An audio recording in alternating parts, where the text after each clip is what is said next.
چل رہے ہیں۔ آج کتنے لوگ ہیں جو اللہ کی کتاب کو سننے والے ہیں، کتنے لوگ ہیں جو اللہ کی کتاب کو پڑھنے والے ہیں؟ تویز گنڈا سارا دن بے ایمان یہ کرتے ہیں، ظالم لوگ جو ہیں۔ قرآن کو انہوں نے بیچنا شروع کر دیا، اللہ کی کتاب کے ساتھ ایسا مذاق کیا کہ قرآن آیا تمہاری ہدایت کے لیے، پیسے کمانے کے لیے نہیں آیا، یہ منتروں کے لیے نہیں آیا، جادو کے لیے نہیں آیا، یہ قبروں پہ پڑھنے کے لیے قرآن نہیں آیا، تعویذ گنڈے کے لیے قرآن نہیں آیا۔ یہ قرآن زندہ لوگوں کے لیے آیا ہے، زندہ قوموں کے لیے آیا ہے، لوگوں کی ہدایت کے لیے آیا ہے۔ انہوں نے قرآن کو بیچ کے لوگوں کا مال حرام طریقے سے کھانا شروع کر دیا۔ یہ سب ناجائز ہے جو بھی ایسا آدمی کام کرتا ہے۔ تو اس لیے فرمایا اس وقت لوگ تباہی کی طرف جاتے ہیں جس وقت اللہ کی کتاب کو چھوڑ دیتے ہیں۔ اب کون سا ایسا مسئلہ ہے جو تمہیں قرآن سے نہیں ملتا؟ اور کتنے مولوی ہیں جو قرآن بیان کرتے ہیں؟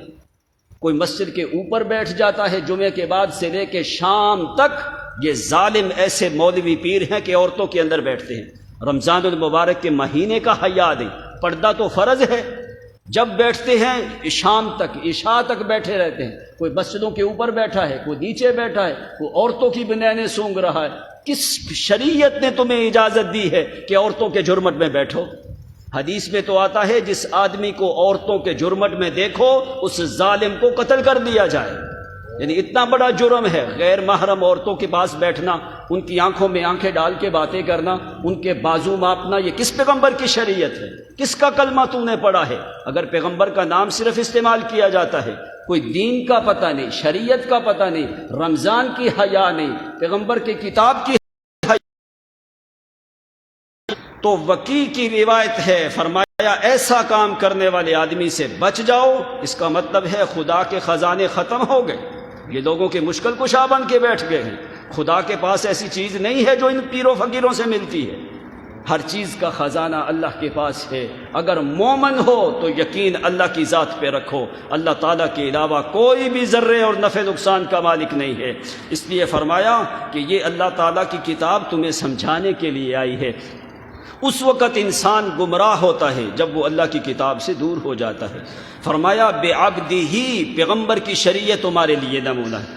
آدم سے لے کے نبی علیہ الصلوۃ والسلام تک کسی پیغمبر نے تعویذ گنڈے کا کام کیا ہے؟ پوچھو ان سے۔ یہ جو بھکاری بیٹھے ہیں نا، یہ بڑے بڑے منہ کھول کے بیٹھے ہیں جن کی نگاہیں عورتوں کے اوپر ہوتی ہیں، پوچھو کسی پیغمبر نے ایسا کام کیا ہے؟ آدم سے لے کے نبی علیہ الصلوۃ والسلام تک کوئی تعویذ گنڈے والا یہ ثابت کر دے کہ کسی پیغمبر نے ایسا کام کیا ہے؟ یا پھر ابو بکر صدیق سے لے کے آخری صحابی عمرو بن طفیل السلمی الزکوانی، یہ 100 ہجری کے اندر شام کے علاقے میں فوت ہوا ہے۔ ابو بکر صدیق سے لے کے آخری صحابی تک کسی صحابی نے یہ کام کیا ہے؟ اس کے بعد ائمہ اربعہ، امام ابو حنیفہ، امام احمد ابن حنبل، امام شافعی، امام مالک، ان 4 ائمہ سے یہ چیز ثابت ہے۔ یہ کس شریعت کے اوپر تم چل رہے ہو؟ کس دین کے پیچھے چل رہے ہو؟ کس کی تم پیروی کر رہے ہو؟ کہتے ہیں وجدنا آباءنا لہا عابدین، ہمارے باپ دادا یہی کام کرتے آئے، آج تم بھی یہی کام کرو۔ اللہ تعالیٰ نے فرمایا اولو کان آباؤہم لا یعقلون، اگر ان سے باپ دادے کے دماغ کوئی نہ ہو، عقل کوئی نہ ہو، انہوں نے پھر بھی اپنے باپ دادا کے پیچھے جانا ہے۔ اس لیے فرمایا بے عبدی ہی، ایسا بندہ جو تمہارے لیے نمونہ بن کے آیا ہے۔ پیغمبر کی زندگی تمہارے لیے کیا ہے؟ نمونہ ہے۔ ایک ایک حرکت پیغمبر کی جو ہے وہ تمہارے لیے نمونہ ہے۔ ایک لقمہ زمین پہ گر جائے تو صحابی بادشاہوں کے کٹہرے کی پرواہ نہیں کرتا، اس لقمے کو اٹھا لیتا ہے، کہتا ہے میں اترک سنت حبیبی ہؤلاء الحمقاء۔ بادشاہ بیٹھے ہیں، کہنے لگا کیا ان نادانوں کی وجہ سے میں اپنے محبوب پیغمبر کی سنت چھوڑ دوں؟ صحابہ نے تو یہاں تک عمل کیا۔ آج ہم کلمہ تو پیغمبر کا پڑھتے ہیں، لیکن کتنے کام ہمارے شریعت کے مطابق ہیں اور کتنے کام ہمارے شریعت کے خلاف ہیں۔ کہ پیغمبر کی زندگی لقد کان لکم فی رسول اللہ اسوۃ حسنہ، کہ میرے پیغمبر کی زندگی مسلمانوں تمہارے لیے بہترین نمونہ ہے۔ تو فرمایا ایمان اس طرح لاؤ جس طرح صحابہ ایمان لے کے آئے۔ پیغمبر کے بعد جو ہے ہمارے لیے نمونہ صحابہ کرام کی زندگی ہے۔ صحابہ کے بعد تبع تابعین ہیں، فقہاء ہیں، ائمہ ہیں، بڑے بڑے محدثین ہیں، لیکن آج صرف نام لیا جاتا ہے، ان کے نقش قدم پہ نہیں چلا جاتا۔ اس لیے فرمایا بعبدہ، اگر عبد ہے تو وہ صرف اور صرف یقین اللہ کی ذات پہ رکھے گا۔ اگر انسان ہے، مومن ہے، تو وہ صرف اور صرف غلام اللہ کا ہوتا ہے، وہ غیروں کے سامنے حاجات لے کے نہیں جاتا، وہ درباروں پہ نہیں جاتا، وہ قبروں پہ نہیں جاتا، وہ مردوں کی طرف نہیں جاتا، اس کا یقین ایک اللہ کریم کی ذات پہ ہوتا ہے۔ عمر ابن خطاب کھڑے ہیں، کہنے لگے اللہ کی قسم یہ سامنے پہاڑ ہے، یہ یقین کی بات ہے نا جب تمہارا یقین اللہ کی ذات پہ ہوتا ہے۔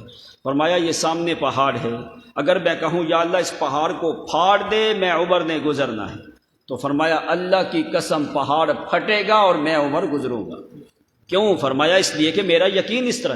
خالد بن ولید کے سامنے زہر کی شیشی لے کے آیا سفیر ایک، اس نے کہا کہ یہ اگر ایک قطرہ اس کو دجلہ کے کنارے پہ ڈال دیا جائے، دوسرے کنارے سے جو پرندہ بھی پانی پیے گا وہ مر جائے گا۔ تو حضرت خالد بن ولید نے فرمایا اس میں کوئی اثر نہیں ہے جب تک کہ اللہ کریم کی ذات نہ اس میں اثر ڈالے۔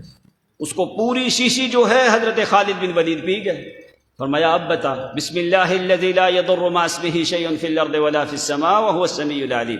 اللہ تعالیٰ اگر نقصان نہ دینا چاہے تو کوئی بھی دنیا کی چیز نقصان دے سکتی نہیں ہے، اگر اللہ تعالیٰ فائدہ نہ دینا چاہے تو کوئی بھی دنیا کی طاقت تمہیں نفع نہیں پہنچا سکتی۔ اس لیے یقین رکھو ایک اللہ کریم کی ذات پہ۔ اگر اپنے روزے اللہ کے ہاں قبول کروانا چاہتے ہو تو اللہ کریم کی وحدانیت پہ یقین رکھو اور اسی کی ذات پہ یقین رکھو۔ وما علینا الا البلاغ۔ الحمد لله رب العالمين والعاقبة للمتقين والصلاة والسلام على سيد الأنبياء والمرسلين ربنا فاغفر لنا وارحمنا أنت خير الراحمين ربنا آتنا من لدنك رحمة وهيئ لنا من أمرنا رشدا اللهم ثبتنا بالقرآن والإيمان والإسلام اللهم انفعنا بالقرآن العظيم اللهم ارفعنا بالقرآن العظيم اللهم أنت ولينا ومولانا تقبل منا إنك أنت السميع العليم وتب علينا إنك أنت التواب الرحيم وصلى الله تعالى على النبي